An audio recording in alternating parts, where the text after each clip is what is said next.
아주 먼 나 하늘에서는 하나님을 따라 의와 진리의 거룩함으로 지으심을 받은 새 사람을 입으라. 하나님을 따라 의와 진리의 거룩함으로 지으심을 받은 새 사람을 입으라. 하나님을 따라 의와 진리의 거룩함으로 지으심을 받은 새 사람을 입으라. 에베소서 4장 24절 말씀. 아멘. 오늘은 새 사람 입기 프로젝트라는 제목으로 말씀을 전하고 은혜를 나누고자 합니다. 뭘 입는다고요? 새 사람을 입는다. 새 사람이 되는 것도 있지만 새 사람을 입을 수도 있다는 사실이에요. 네. 며칠 전에 저희 큰 고모님이 돌아가셨거든요.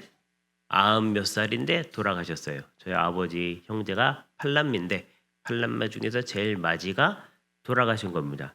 이제 8남매 중에서 남으신 분이 저희 아버지랑 저희 아버지 바로 위에 고모님 두 분밖에 안 남았어요.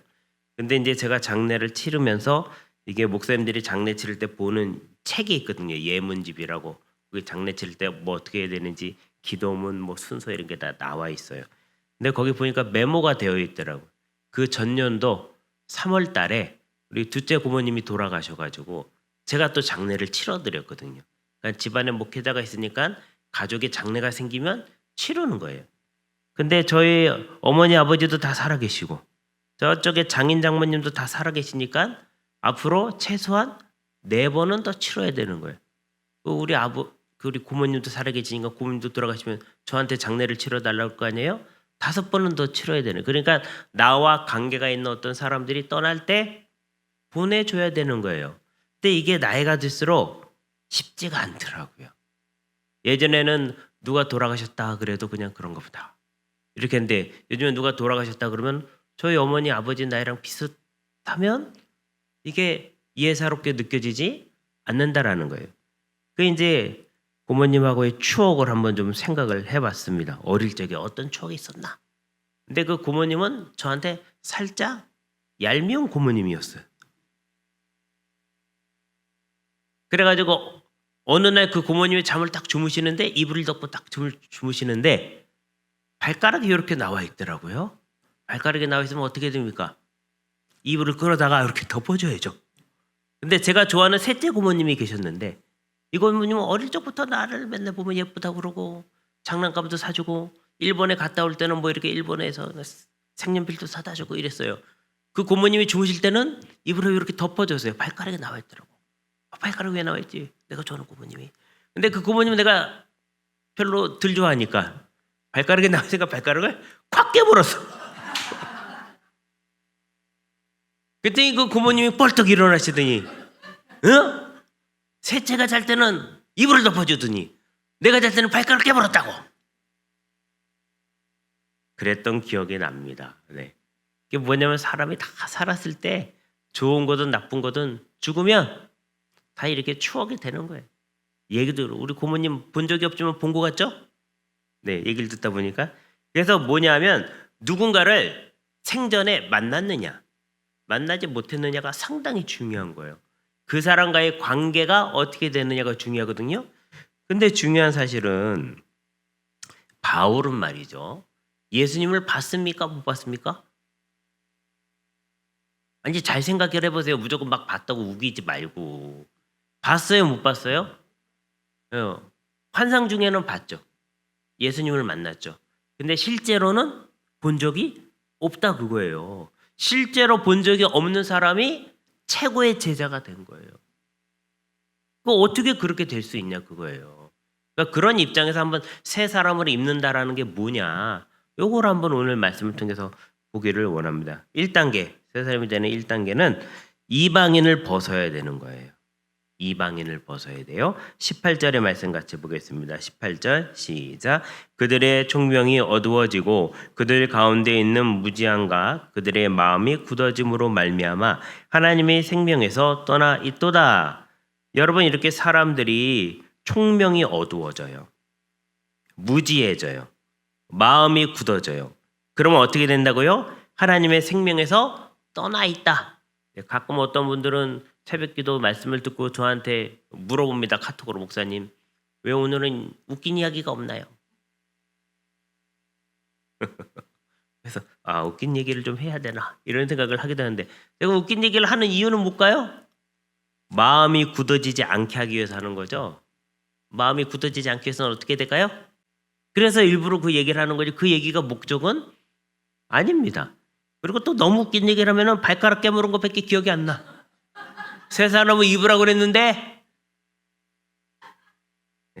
그래서 19절에 우리가 마음이 이렇게 굳어진 이유가 뭐냐 19절에 나타나 있어요. 이제 그 결과가 어떻게 되냐면은 19절 시작 그들이 감각 없는 자가 되어 자신을 방탕에 방임하여 모든 더러운 것을 욕심으로 행하되 하나님을 떠나 있으니까 사람들이 욕심대로 행하게 되고 그리고 자신을 방탕하게 내버려 둔다 그거예요.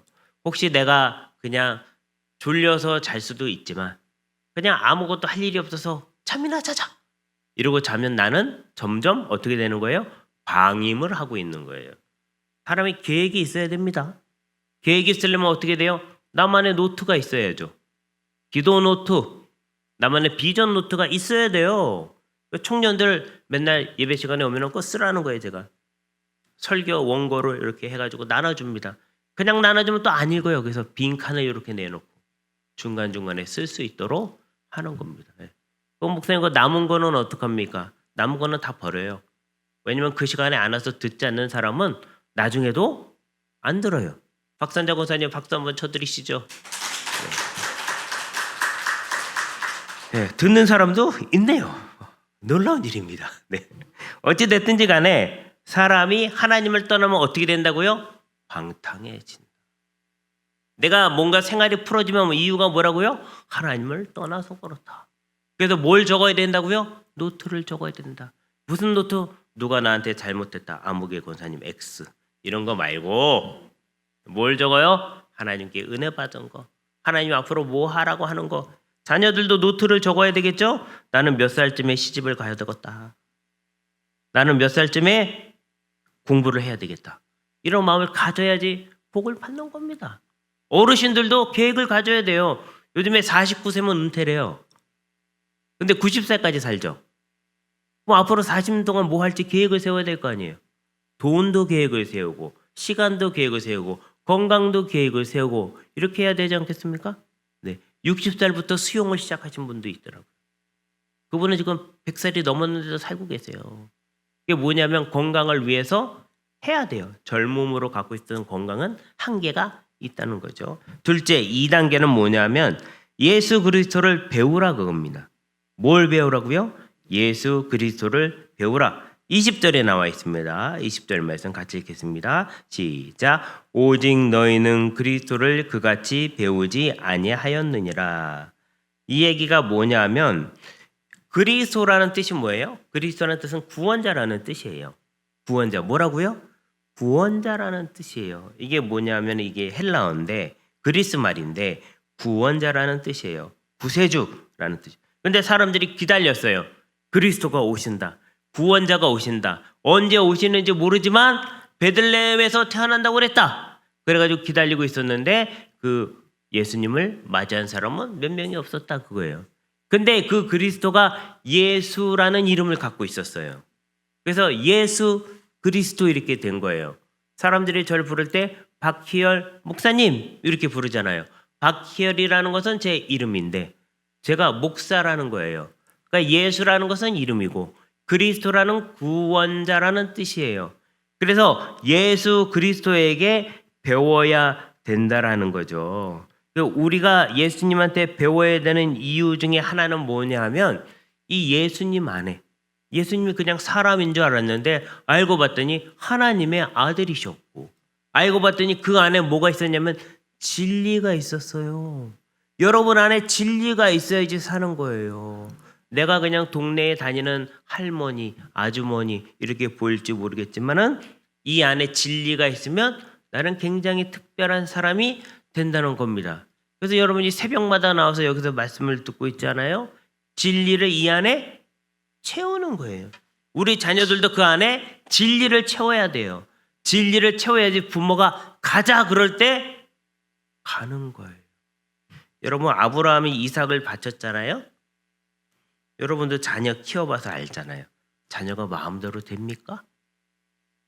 안 되죠. 요거 해라 그러면 합니까? 안 하죠. 내가 볼 땐 굉장히 좋은 거야. 요걸 하면은 답이 딱 나오겠어. 근데 자녀가 합니까? 안 하죠. 근데 아브라함은 이삭을 하나님께 바쳐요.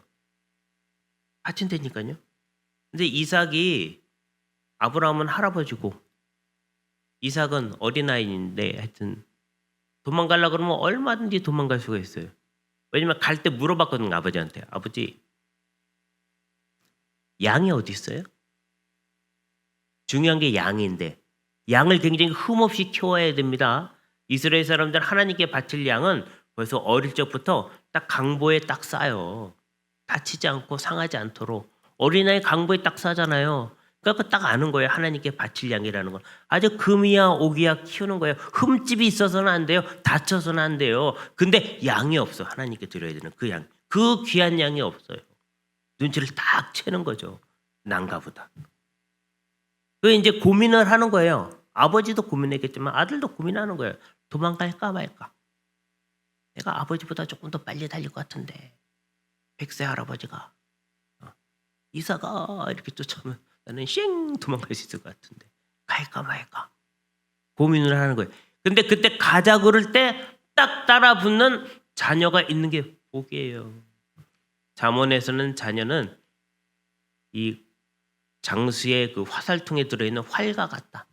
딱 꺼내가지고 촥 해가지고 촥 쓰면 촥 날아가가지고 관역을 딱 맞춰야지 자녀의 역할을 이걸 자녀들이 안 듣기를 바라면서 하는 거예요. 근데 쐈는데 날아가지도 못하고 중간에 부러져 버려. 쐈는데 맨날 엉뚱한 데 가서 맞아. 그러면 답이 안 나오죠. 아무리 부모가 좋다고 생각해도 죄송합니다. 꽝입니다. 꽝.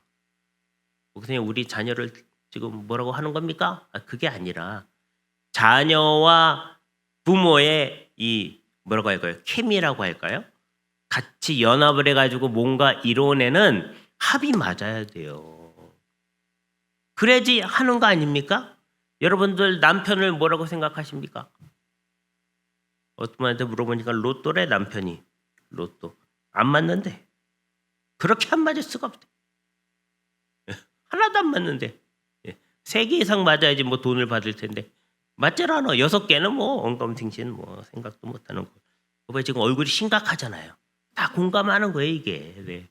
셋째 3단계 뭐냐면 싹 벗고 그 다음에 입으라라는 거예요. 사람이 어디 가서 운동을 열심히 하면 땀이 나죠. 옷을 싹 벗고 샤워를 한 다음에 새 옷을 딱 입어야 돼요. 그러면 내가 예수님을 안 믿다가 예수님 믿었죠. 그러면 옛날에 안 믿을 때 입고 있는 냄새나는 옷은 싹 벗어야 돼요. 이걸 안 벗고 이 위에다가 예쁜 걸 입어봤자 썩어서 냄새가 나기 때문에 소용이 없어요. 살다 보면 자꾸 우욱하잖아요. 옛날 습관이 왁 나오잖아요. 그거 왜 그래? 안 벗어서 그럽니다.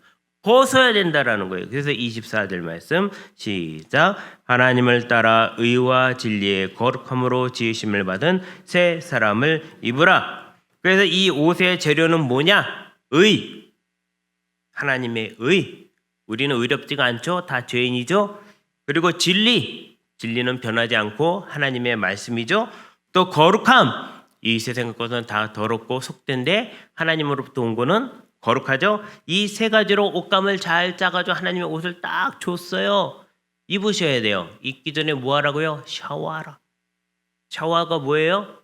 속죄, 회개, 하나님 앞에 자복하는 거, 하나님만 아는 나의 죄를 모든 걸 다 내어 던지고, 내어 던져야 될 게 뭘까요? 누구를 미워하는 마음, 싫어하는 마음.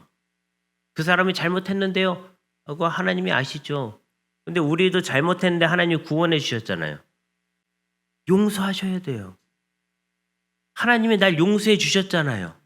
죄인인데 그 사람보다 죄를 덜 졌다고 생각했어요? 아직 덜 혼나서 그래요. 더 혼나야 돼. 아직도 멀었어요. 정신을 차리시고 용서하셔야 돼요. 그래야 하나님의 그 나를 위해서 흘리신 피가 의미가 있는 거예요. 목사님 그럼 내가 용서 안 하면 그 피가 의미가 없습니까? 그게 아니라 은혜 받은 사람이 그 정도는 할 수 있어야죠. 죄 용서 받은 사람이 그 정도를 할 수 있어야 되지 않겠어요? 그래서 오늘부터는 뭘 한다고요? 옛날 옷을 벗고 깨끗이 씻고 새 옷을 입자. 그래서 옛날 분들 보면 이름이 여러 가지더라고요. 저희 고모님도 영자였는데 순자, 말자, 영자, 숙자 뭐 이런 희자 뭐 많이 있더라고요. 근데 애를 낳으면 제 생각엔 이름을 입자로 지어야 될 것 같아요. 입자. 입자. 새 옷을 입자. 김 입자. 네. 양 입자. 이렇게 이름 한번. 김수님? 네, 너무 집중했어요, 김수님. 네, 그러세요. 네. 그렇게 하셨으면은 좋겠습니다. 오늘도 하나님 앞에서 새 사람을 입는 여러분 되시기를 주의 이름으로 축원합니다.